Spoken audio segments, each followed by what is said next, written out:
Garuda Express, an international courier service. నా పేరు మల్లాది చంద్రమౌళి. నేను బ్రాహ్మణ ఆర్గనైజేషన్ ఫర్ యూత్ సర్వీసెస్ అధ్యక్షుడిగా ఉన్నాను. ఈరోజు మా వాళ్ళంతా మాట్లాడారు, దాని గురించి నేను ఏం మాట్లాడను. చాలా రోజులుగా హిందూయిజం మీద సినిమాలు ఎన్నో వస్తున్నాయి. మొన్న కూడా యూట్యూబ్లో ఒక సినిమాలో శివుడి మీద ఏవో అరాచకాలు చేస్తూ కనిపించింది. దాని మీద మేము పోరాడి నేరడిమేడ్ పోలీస్ స్టేషన్లో కేసు పెట్టడం జరిగింది. ఇది ఇప్పటి నుంచి రావట్లేదు. హిందూయిజం ఉండకూడదు అనే ఈ ఒక మాఫియాని మేము దీన్ని చెదరగొట్టాలనే ఒక ఉద్దేశంతో ఉన్నాం. ఎందుకంటే హిందూయిజాన్ని ముందుగా ఇది చేయాలి అంటే సినిమాల ద్వారా ఇదొక ఉద్దేశపూర్వకంగా చేస్తున్నారు.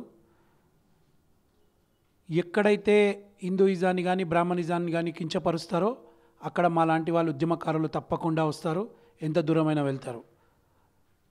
ఈ ఒక సినిమా డీజే దువ్వాడ జగన్నాథం, మేము 7 రోజుల నుంచి ఈ సినిమాలో ఉన్నటువంటి ఈ వ్యతిరేక పదాలని తీసేయాలి, ఇవి హిందూయిజానికి వ్యతిరేకంగా ఉన్నాయి అని చెప్పినా కూడా మీడియా ముందుకు వచ్చి చెప్పినటువంటి హరీష్ శంకర్, దిల్ రాజు గారు ఈ హిందూయిజంతో చెలగాటం ఆడడం అనేది చాలా తప్పు. ఇప్పటికైనా మీరు ఎప్పుడైనా హిందూయిజం జోలికి వస్తే ఖబర్దార్, మాలాంటి వాళ్ళు తెగబడ్డానికి ప్రాణాలు ఇవ్వటానికైనా సిద్ధంగా ఉంటారు. కానీ దిల్ రాజు గారు, మీరు చాలా మంచివారు, మాకు తెలుసు. మీరు తెలంగాణ వ్యాప్తంగా మీకు పూజలు కానీ భక్తి, మీ బ్రదర్ చాలా చాలా భక్తితోని ఉంటారు. అలా మీరు ఈ పని చేయరని మాకు తెలుసు.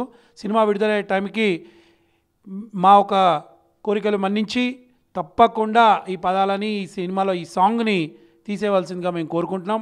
అదేవిధంగా ఈరోజు సినిమాటోగ్రఫీ మంత్రి గారికి మేము మా విన్నపాన్ని ఇచ్చాం. అలానే మాకు 2 రోజుల్లో కనుక ఈ విషయంపై ఎలాంటి స్పందన లేకపోతే మా యొక్క ఉద్యమాన్ని తీవ్రతం చేయవలసిందిగా మేము యావత్ హిందూ ప్రజలని కోరుకుంటున్నాం.